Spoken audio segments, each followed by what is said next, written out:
Et si j'ai voulu qu'on se voit aujourd'hui, c'est justement pour que tous nous sentions mobilisés par ce choix qui a été fait par le département d'organiser une étape du Tour de France féminin en Seine-et-Marne. Pour la première fois, le département de Seine-et-Marne accueillera une étape du Tour de France féminin qui fera son grand retour en France l'année prochaine après 12 ans d'absence sous le nom de Tour de France Femmes. Une étape 100% seine-et-marnaise qui s'élancera le 25 juillet de Meaux à Provins en passant par 37 communes du département et dont le niveau technique s'annonce particulièrement relevé. C'est une belle étape, c'est vrai, une étape casse-pattes. Alors il n'y a qu'un seul grimpeur répertorié, mais ça n'empêche que tout au long de l'étape, ça va faire mal. Et puis surtout, on a dessiné une boucle autour de Provins, donc il y aura un premier passage sur la ligne d'arrivée à 20 km. On attend une arrivée au sprint. Le spectacle sera donc au rendez-vous pour une course qui sera retransmise dans plus de 170 pays.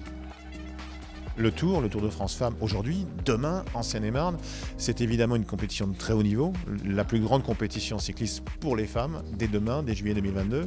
C'est une épreuve qui met en valeur les territoires, qui met en valeur le patrimoine, qui met en valeur les terroirs, mais c'est aussi une épreuve qui fédère et qui rassemble. Et l'élément qui fédère et qui rassemble, je l'ai vu ce matin.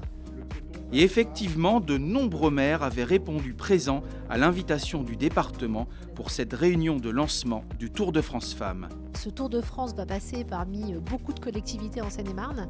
On a la chance d'avoir et le départ et l'arrivée. Ce que nous avons surtout voulu, c'est associer tous les maires de ces communes pour qu'on ait beaucoup d'événements d'organiser sur chacune des communes, de manière à vraiment faire rayonner le département. C'est toute la Seine-et-Marne qui se mobilise pour accueillir cet événement sportif qui donnera lieu à de très nombreuses animations sur tout le territoire.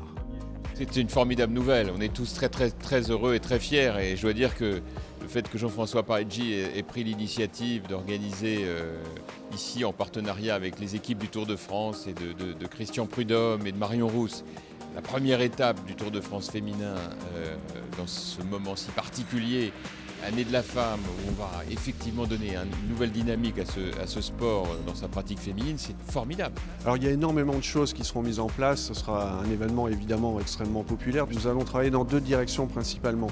D'abord en direction de la promotion du sport féminin auprès des collégiennes et des lycéennes. Et la seconde sera à destination des jeunes enfants et adolescents handicapés. Le Tour de France Femmes offrira une vitrine exceptionnelle à la Seine-et-Marne pour 3 raisons. La première, le Tour de France reste une épreuve mythique, qu'elle soit masculine, mais même féminine. Deuxièmement, c'était la possibilité de mettre en avant les femmes.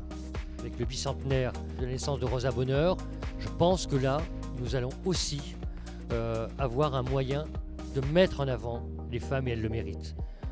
La troisième chose, c'est notre patrimoine. Vous imaginez, on va avoir Meaux, Vaux-le-Vicomte, Blandy-les-Tours, Provins, plus tous nos petits villages traversés qui vont être vus dans le monde entier. On ne pouvait pas dire non.